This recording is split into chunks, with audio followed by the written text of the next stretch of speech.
Welcome to the Do Life and a Body You Love podcast. I'm Nikki O'Day, and we are going to talk about any and every topic that will get you showing up bigger and bolder in your life.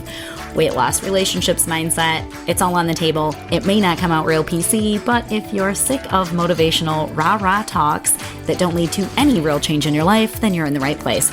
Let's jump into today's episode.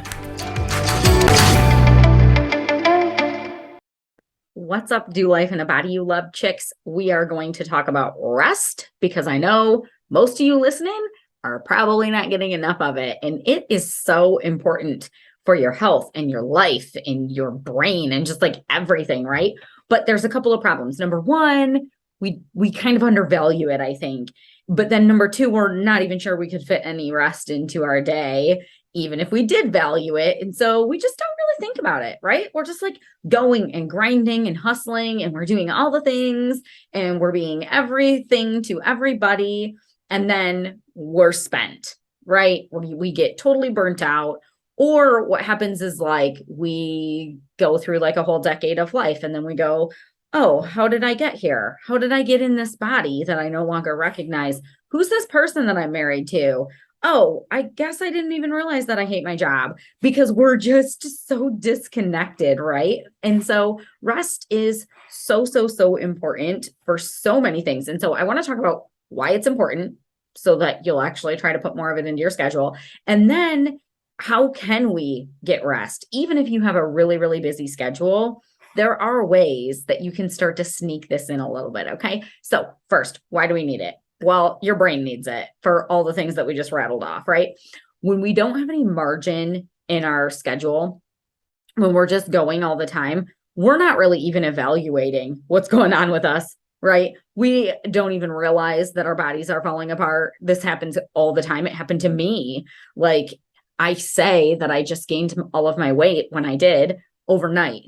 Well, the reality is that doesn't happen to anybody, but it feels that way because we're so busy, right? And we don't notice that things are kind of going sideways because we're so busy, we're not paying attention. We need enough of a timeout for our brains to be able to pay attention to if we're even happy. Am I happy? Am I healthy? Are my relationships solid? What's going on here? Like, you got to have time to like pause and reflect on that, right? And your body needs it.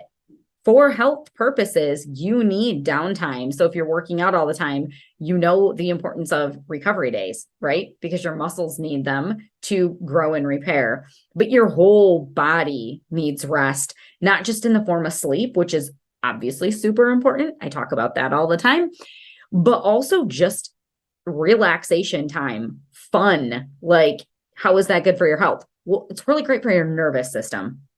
And when we're stressed and we're on the go constantly, that has so many negative health effects.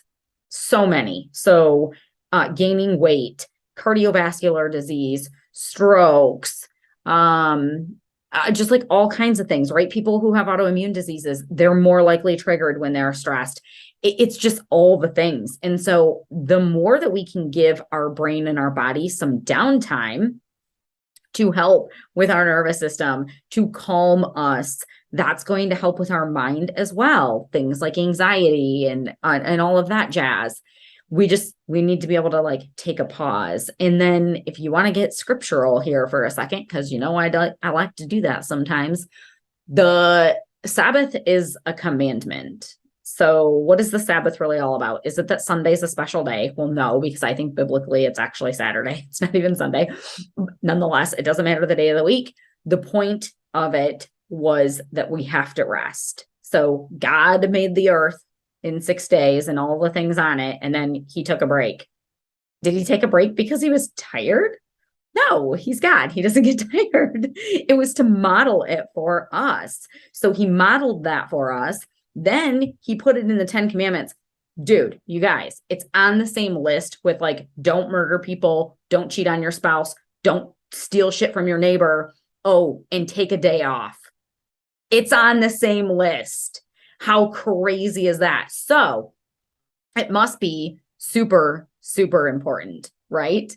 And so, yeah, if we don't take downtime to reconnect to God, and if you aren't a believer, this is still applicable, right? If you don't take time to check on your own spirituality, whatever that is. What are you connecting to? We need that connection. We need it with whoever your God is. For me, this is Jesus, right? I need my connection to Jesus. And if I'm go, go, go all the time, I don't have that because I'm not paying attention, right? We need it with other human beings, our family, social connections, things like that. And so if all we do is work, I mean, what's the old saying? All work and no play makes Jack a dull boy. I don't know where that just came from out of my brain. Woo! I think I just dated myself. But it's super, super, super important. And if you're a believer, it's actually scripturally commanded that you take some time off. And yet, don't we all feel guilty when we do it? So if you're in my Simplified Fat Loss Facebook group, I did like a little question in there last week. I think it was just because it was like Sunday and I was like chilling and I realized like how much I used to struggle with that. And it's not that I don't still struggle with it. I don't feel nearly as bad now when I sit and relax. And I've actually made it so far with this in my mindset that I kind of get mad at myself if I don't take my rest and I'm working too much. Because I've done a lot of work on this. This doesn't come easy for me. And so I posed the question in the group and almost unanimously, everybody said, yeah, I feel really guilty when I sit. And so that's so interesting to me.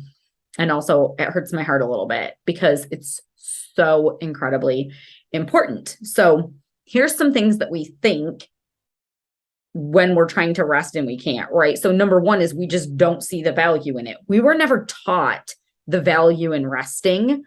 Like culturally, what do we say? Things like I'll sleep when I'm dead. And we value grit and determination. And I'm not saying that you shouldn't have those things. Like I consider myself to have a lot of grit. I will go, I will push, I will do things. I have good work ethic, but that doesn't mean that you have to be doing that all the time, right? And so because we were never taught to value rest, I think it's really easy to brush it aside. So number one is not finding it valuable. Yes, it is in fact valuable. And the first step to getting more rest and not feeling guilty about it is recognizing that you actually need it. Okay, that's the first step to turning this around is recognizing the impact that you getting rest has on your mind and your body and your soul, all the things, your relationships. So if you want to go and do and be all the things for all the people, you're not going to be able to do that once you get burnt out and you get sick, right? So the roles reverse. If we're looking at this for health, people who don't prioritize their health, which includes rest, okay, they might be the one taking care of everybody, but they end up being the one that everybody else is having to take care of because it catches up with you. Eventually, we all pay the piper. So we can rest and take care of ourselves now, or our bodies will eventually force us. And I promise you that getting sick is much more costly than any health journey you'll ever take. It is much more time consuming. And you can't go and do the things that you want to do for everybody else if you yourself are not well. And then the same thing, if you're just run ragged, and so you're anxious and you're not making good decisions and you're snappy and you might be up doing all the things and checking all the boxes, but you're crabby and you're not fun to be around and you're not enjoying the moments. You're checking all the boxes, but you're not enjoying life. Well, there's no fun in that, right? And so above everything else, just start to value rest so that when you do get a moment for it here and there, you can take it and like not have guilt about it. Like it's not very relaxing if the whole time you're trying to sit and read a book or lay in a hammock or like whatever you like to do to relax. If the whole time you're like badgering yourself about how those dishes aren't going to do themselves and I need to fold the laundry and I haven't even packed the kids' lunches for tomorrow, and you're just like running through your to-do list, then it's not really relaxation at all, right? So we got to get to the point where we can actually enjoy the relaxation or it doesn't count. So another common thing that people think is like, if they're sitting around and doing something that isn't productive, then we feel like we're lazy, right? So there's a whole lot to unpack with that. One, we just touched on it. It's just not valuing it as the health tool that it is, as the requirement that it is. And so if we start to value it, maybe that lazy thing goes away, but partially maybe that's like we're having to prove ourselves. Do we feel like we have to have a really busy schedule to prove our worth, to prove that we're not lazy? Like, were we called lazy as children? And so now as adults, we're really trying hard to prove that we're not lazy. Or did we grow up in a household with busybody parents who were always on the go, go, go? And so we think that that's just like what adults are supposed to do. Like, I don't know where all these thoughts come from. There could be like a million places, right? But maybe dig into that a little bit. Why do you feel lazy if you're sitting there? Is it true? Don't judge yourself for thinking it, right? Because that's never helpful. But like, is it true? Is it true that if I just sit here and relax, even though I've worked hard all week, or even if you sit and relax at the end of every single day, but you worked hard that day, like, is it true that you're lazy? Where did that thought come from? Who made this scale of how busy you have to be before you earn some downtime? Now, another thing is like thinking that we're the one who has to do everything. This is a big one, I think, for chicks right now, because, well, chicks do everything, right? Like, roles used to be delineated by the sexes. Men did certain things and women did certain things. And I'm not saying that that was right or wrong. I'm just saying that it was the way that it was. And then we burnt our bras and started voting. And now all of a sudden chicks are doing all the things. And it's like, well, just because we can, does that mean that we should? But more importantly, does that mean that I have to? Like, I didn't sign up to do like all the roles for everybody in this house or at work, or like, why am I having to do all the things, right? So is it true that you have to be the one that's doing all the things that you're doing? Maybe there isn't somebody else to do it. And that's the case for a lot of us. Okay. But maybe it's the case that we just need to like delegate some tasks or establish some boundaries and put our foot down and be like, what things do I really need to do? Then what things am I doing for other people that aren't actually my responsibility? And that's just poor adulting on their part. Like, look, poor adulting on somebody else's part doesn't like make it your obligation or responsibility, right? Or moms who have children who are old enough to start doing some things. I probably didn't do this enough when my kids were young, where they're old enough for a chore, but it's just faster to just like do it and to have it done right. And so we just don't have them do it. We don't teach them to do it. And it's like, well, they're old enough, they're capable, it's good for them, do it. I haven't done my kids' laundry since they were like 8. I don't know. It was like, oh, you're old enough to do this. Here is your hamper and your clothes stay in your room and you do them. And if they get folded, when the child does his clothes, they get folded. And if they don't, I don't care, wear your wrinkly clothes. Like, I mean, it's like picking and choosing your battles, right? And I'm not saying that that's right or wrong. I'm just giving you guys an example of like, where do we need to kind of draw the line in the sand and say, I'm one person who can only do so many things. Start to guard your time a little bit better.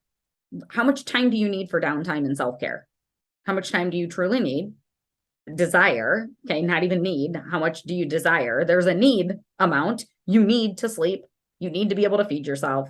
In my opinion, you need some downtime where your brain's not melting, okay? And then how much do you want? And like, don't feel bad about guarding your time. Like, put that time if you have to, like in your calendar, and it's your time. Nobody gets it. So if that time is available, it's not really available. It's marked off for you, right? But then you see that and somebody wants you to pick up a shift at work or volunteer for some PTA thing, or your boss wants you to come in and do some extra project, or like, I don't know, whatever the thing is. That ain't actually free time. It's scheduled time. It's an appointment you've made with yourself. So you keep the appointments you make with yourself. You keep the promises that you've made to yourself. You don't feel bad about it. This is like gonna make you better in all these other areas. So it's truly not selfish to take this rest. It's going to make you better. It's going to make you more productive. Like, work smarter, not harder, right? If your brain's melting, you guys know you've done some work when you're like so tired and you just stay up and you're just like grinding out a project for work or something. And then you go back and you look at it the next day and you're like, what is this trash that I wrote? Oh my gosh, this doesn't even make sense. And then you have to redo it all again anyways, or you have to fix it up a little bit, or you just turn in shitty work, like whatever. Point being, you're going to be more effective when you guard this time. So start guarding it and not feeling bad about it. Just because there's a pocket in your day that isn't filled with a place you have to go for somebody doesn't mean that it's free time to offer up to the world. And you don't have to explain yourself to keep your time either. Like, if you have like a scheduled nap time, I have like one client who like sleeps amazing. She doesn't get a nap every day, but like she's all about taking some naps. She guards her sleep time fiercely. And I'm like, yes, I love this. Like, just like strict boundaries about this. I don't remember where I was going with this. I just totally got sidetracked, but nonetheless, keep those boundaries, girl. Like, value your downtime. And when somebody wants to infringe upon that, you don't have to explain why you're saying no. Like, no, it's a whole sentence. Just say no. So my last name is O'Day, and that made my initials NO when I married my husband. And I was so happy when I realized that, you guys, because no is like my favorite word. And now it's also my initials. And it's just like, no. And you don't have to be a jerk. You can tell people no, thank you. Or you can say, oh, I'm sorry, but I won't be able to do that for you. Not, oh, I'm sorry, I have to go to the dentist. Or, oh, I'm sorry, my kids have something going on. Just stop explaining yourself all the time. Because then if you have like scheduled time where you're like, no, at 7:00 at night, I sit and take a bubble bath and I read a book. You're not going to want to go, sorry, I can't do that for you. I have to take a bubble bath. You're not going to want to say that to somebody. But guess what? You don't have to, because you don't have to explain your time to anybody. Guard that shit, boo. It's your time. Don't be a martyr to your calendar. We write our own schedules for the most part, and then we all complain about it, right? It's like, don't be a martyr. Like, you make your own calendar. I make my own calendar. Granted, there are things happening in our world that we don't always have control of, but by and large, we let the kids sign up for the sports. We chose to go into our professions. We kind of have to take ownership. If our calendar's a mess, we have to stop acting like we have zero control over it. You might have to do drastic things if you want to drastically alter your calendar, right? But it's all a choice. We always have a choice. And so nothing's going to change in this regard until we start to really, really value our downtime. Once we really, really value it, then maybe we'll start pumping the brakes on other things that are going on in our life, saying no to people, establishing boundaries, outsourcing different things that we don't need to be the person to do. This could be at work too. Maybe you need an assistant. Like, some of my clients who are like way high up in corporate America, and I'm like, girl, why don't you have an assistant? Like, you got money to hire people to do all this other stuff for you, and it would buy you so much time and your brain would stop melting. So, and sometimes we just don't even think about those things as being an option, right? Hire a housekeeper if you need to, like, and don't feel bad about it. These aren't options for everybody. I totally understand that. But like, what things can you take off of your to-do list? And then what things do really have to be you that gets them done? You know what I'm saying? So here's 4 questions that you can kind of ask yourself to start maybe working a little more rest in. Oh, I'm going to add a 5th one because this one just came to me. But first of all, what do you like to do to relax? So if there's relaxing activities that everybody else enjoys, but you do not, then don't try to force yourself. Like, so I love to read, but not everybody likes to read. So don't think that like, well, when you relax, you sit and read in the bathtub, and I hate taking baths and I hate reading. And then you try to force yourself to do it. Like, no, if it's not relaxing to you, don't do it. Now, that being said, for some of us, we have so much guilt about sitting still that any relaxing activity feels bad at first. Okay, well, you're just going to have to grind through it then. But I mean, like, don't make yourself do things that don't actually feel relaxing. And I'm not a really, like, I don't like to just sit and be very sedentary. It starts to make me anxious.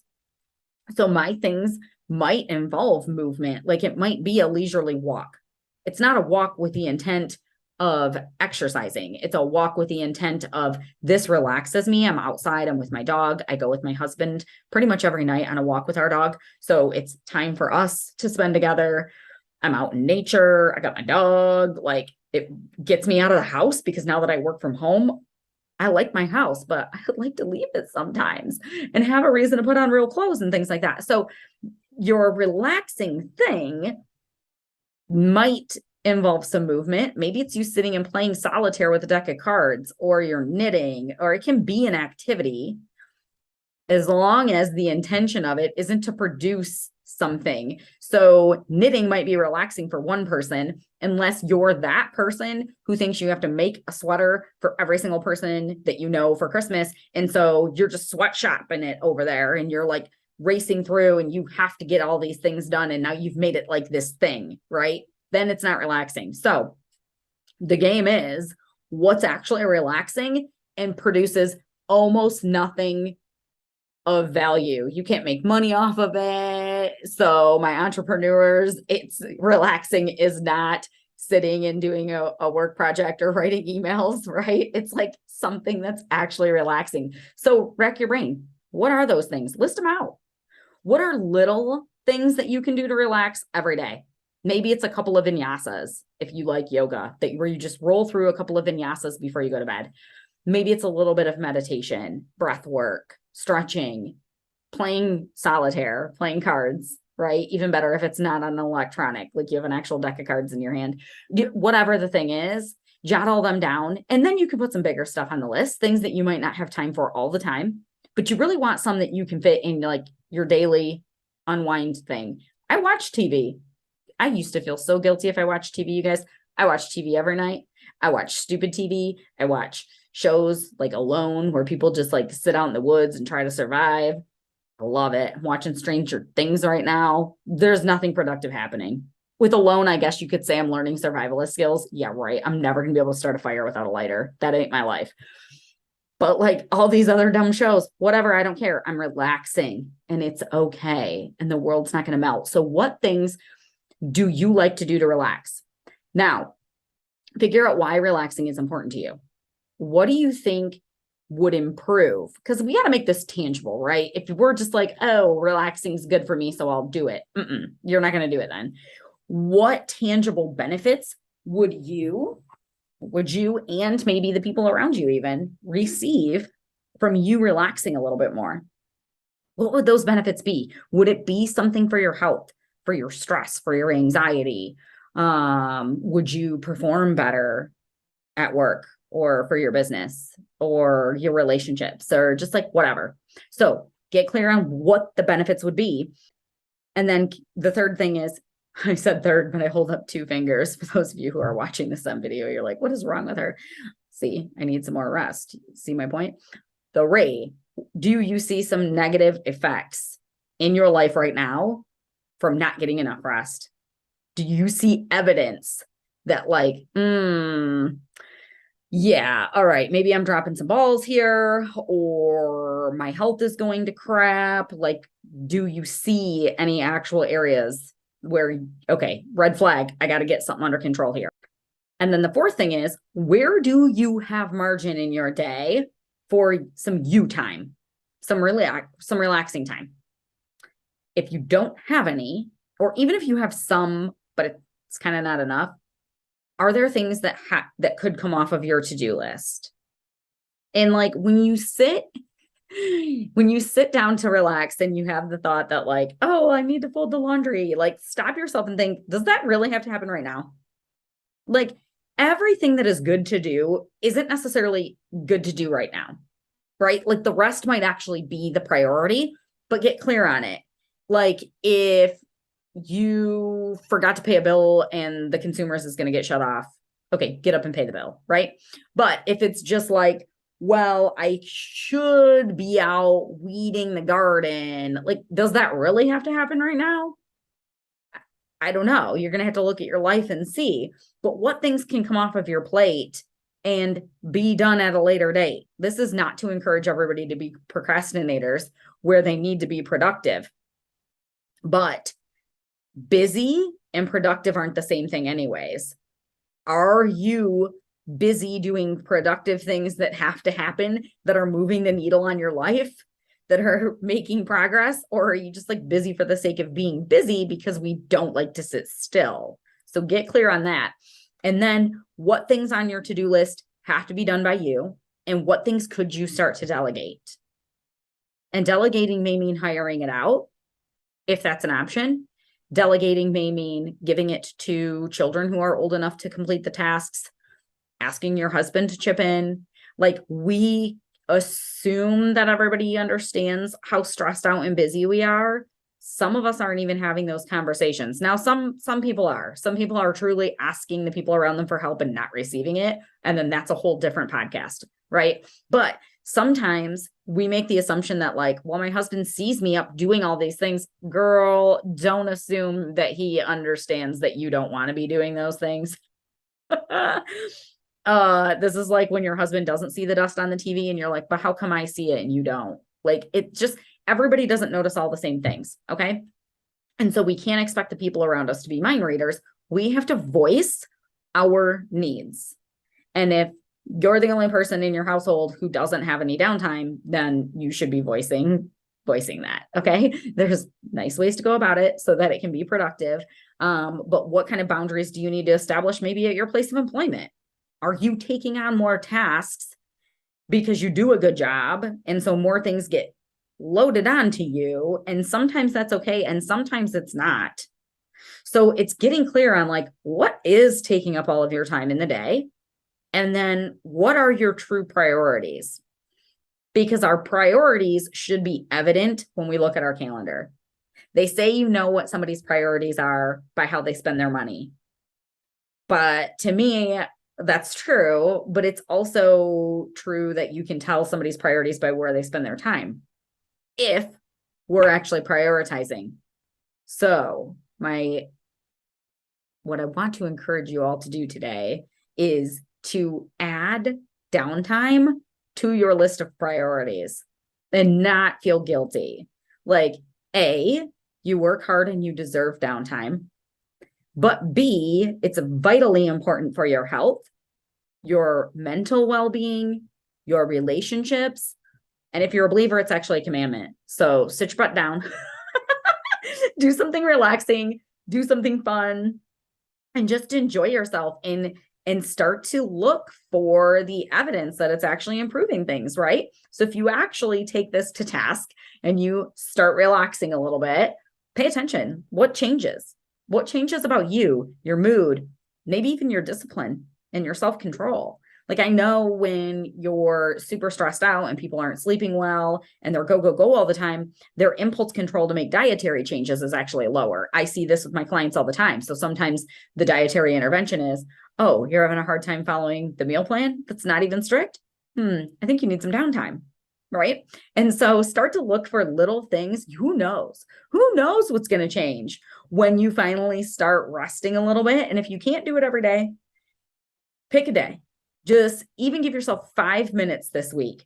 If relaxing for 20 minutes a day sounds crazy to you and you're like, my whole life will implode, pick a day, give yourself 5 minutes, start to weed it in there, and then start getting as much of it as you can. And if you guys start doing this, or if you've already been doing this, let me know. Reach out to me and let me know. What have you noticed changing about you and your health and all these things as you've developed like a practice of actually relaxing? I would love to hear your thoughts on this one. And I will catch you all next week. Thanks for tuning in. It is my mission to give women back the confidence that they need to show up bigger in their lives. Right now, the world more than ever needs women who are on fire and living their purpose. If you want to join me in this mission, there's a few things you can do. 1, you can share this podcast with the women in your circle. 2, you can join me in my Facebook group, Simplified Fat Loss, or you can subscribe to my newsletter at nikkiode.com.